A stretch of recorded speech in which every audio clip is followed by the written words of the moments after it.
नाही, मुळामध्ये कालपर्यंत माफ केलं म्हणून आम्ही सांगितलंच होतं. आणि एसएनसी ग्रुप किंवा भाजप हे 100% त्याच्यावरती टिक्का टिप्पणी करणारच आहे. हे ऑब्वियसली ते होणारच आहे.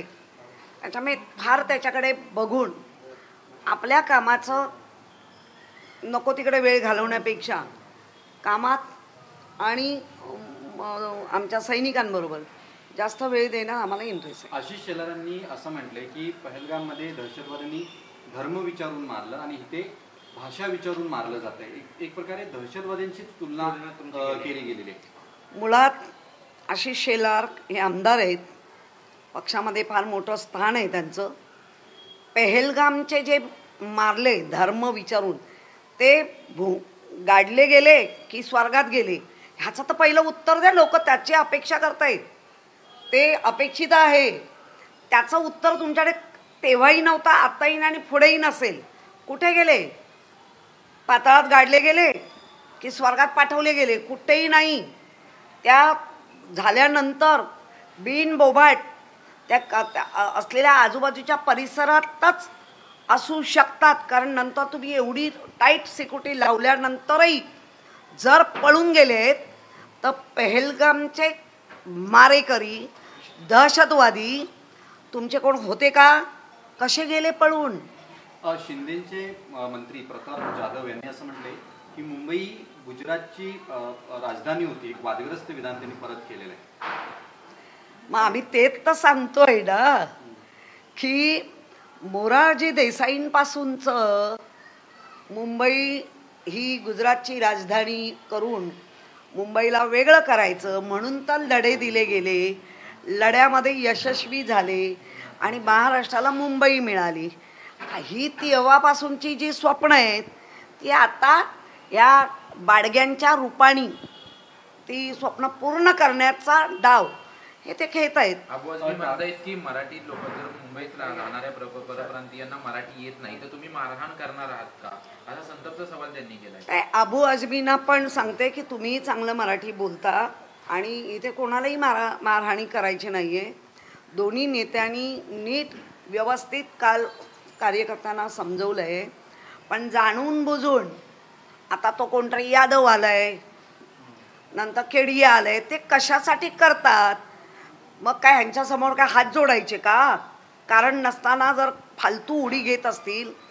उलट अबू आझमींना म्हणावं भेंडी बाजार किंवा इतर ठिकाणी सगळ्या बाजूनी तुमच्याच लोकांनी सगळ्याचं स्वागत केलंय की होय महाराष्ट्रात राहायचंय तर मराठी बोललीच पाहिजे.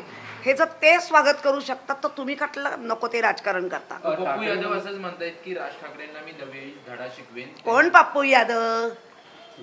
हे असल्या यादव पप्पू विपू प्रसिद्धीसाठी हापापलेल्या लोकांना आपण फारशी प्रसिद्धीच द्यायची नाही. ठाकरे बंधू एकत्र आल्यानंतर भाजपचे गिरीश महाजन असं म्हणतायत की अनेक खासदार आणि आमदार हे आता आमच्या संपर्कात आहेत, मी लवकरच बॉम्ब फोडू. फोडा बाबा, तुम्ही आता 3.5 वर्षात विकासाचा काय बॉम्ब फोडला नाही. तुम्ही हेच बॉम्ब फोडत बसा. लोक बघतायत आणि समजतायत. काल दोन भाऊ मराठीच्या मुद्द्यावर एकत्र आले, आगामी स्थानिक स्वराज्य संस्थांच्या निवडणुकांच्या दृष्टीने एकत्र आले तर मुंबईत किती फायदा होईल असं तुम्हाला वाटतं? बघा, मुळात ही कालची जी सभा होती ते किती म्हणाले अजेंडा नाही आणि पजेंडा नाही. अजेंडा होताच. महाराष्ट्राचा अजेंडा होता, मुंबईचा अजेंडा होता, मराठी माणसाचा अजेंडा होता. आणि त्या अजेंड्याच्या माध्यमातून जी आज एकी झाली आहे ती मोठी लोकांना पोटदुखी झाली आहे. त्यामुळे त्या पोटदुखीला सतत आम्ही आता उत्तर देणार नाही. तुम्हाला किती फायदा होईल निवडणुकीत? फायदा तोट्यासाठी केलीच नाही ना. आणि जो मराठी विखुरलेला तो एकवटलाय, त्यामुळे निश्चित फायदा होईल. माझी काल केडी यांनी माफी मागितली, परंतु भाजपचे माजी खासदार दिनेशलाल यादव म्हणतायत की मी मुंबईत राहतो पण मला मराठी येत नाही, मी शिकणार देखील नाही. बरोबर आहे, त्यांना लवकर आजी व्हायची घाई झाली असेल म्हणून आणि प्रसिद्धी हवी असेल म्हणून ते तसं कोण आम्हाला नाही माहिती, आम्ही ओळखत पण नाही. वारंवार जे आहे ते सर्व आव्हान देत आहेत दोन्ही भाषांवरून एकत्र आलेल्या भावांना. सगळ्यांच्या मागे कोण आहे हे लोकांना माहिती आहे. मला नाव फोडायला लावू नका. आव्हानं नाही आहेत. या महाराष्ट्राला अस्थिर करायचं आहे.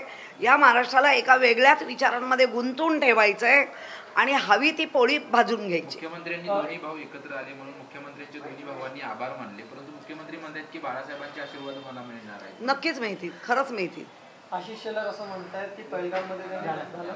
मंत्री दादा भुसे म्हणतायत की तिसरी भाषा हिंदी बाबत काही लोक अफवा उठवत आहेत आणि अपप्रचार करत आहेत असं त्यांनी आरोप केला. नाही, मुळामध्ये तुम्हाला आधी काय कळलंय का? कारण काल जे समजवत आले होते असं राज ठाकरेंनी सांगितलंय की मला समजवायला त्यांनाच काही समजत नव्हतं. त्यामुळे दादा भुसेंनी किमान यावर तरी बोलू नये. आणि कुठल्याही भाषेला आम्ही विरोध 100% नाही करत आहोत, पण मुलांवर, लहान मुलांवर सक्तीची करून 5वी पर्यंत आहेच की. असं काय मोड फुटले की तुम्हाला अगदी पहिलीपासून हवं झालं? संजय गायकवाड यांनी वक्तव्य केलेले आहे काल.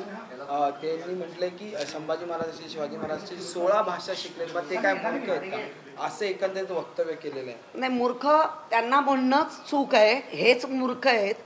आम्ही पण तेच सांगतोय, ज्यांनी ज्यांनी भाषा शिकले हे थोडेसे मोठे झाल्यानंतर शिकलेत. आपल्याला इंग्रजी भाषा ही व्यापारी भाषा आहे. ह्या फडणवीस साहेब आपले माननीय मुख्यमंत्री यांनी तर सांगितले, त्या भाषेची लिखाण वेगळं आहे, त्या भाषेचे उच्चार वेगळे आहेत, त्या भाषेचं समजणं सोपं आहे. हिंदी किंवा मराठी समजणं, लिखाण, वाचन हे जरा कठीण आहे, हे आम्हीही मानतो.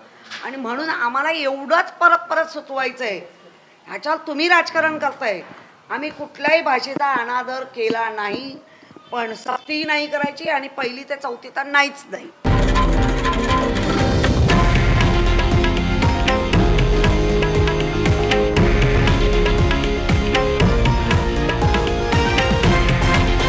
हे आहे देशातील नंबर 1 न्यूज नेटवर्क आणि आपण पाहत आहात TV9 मराठी, एकमेव.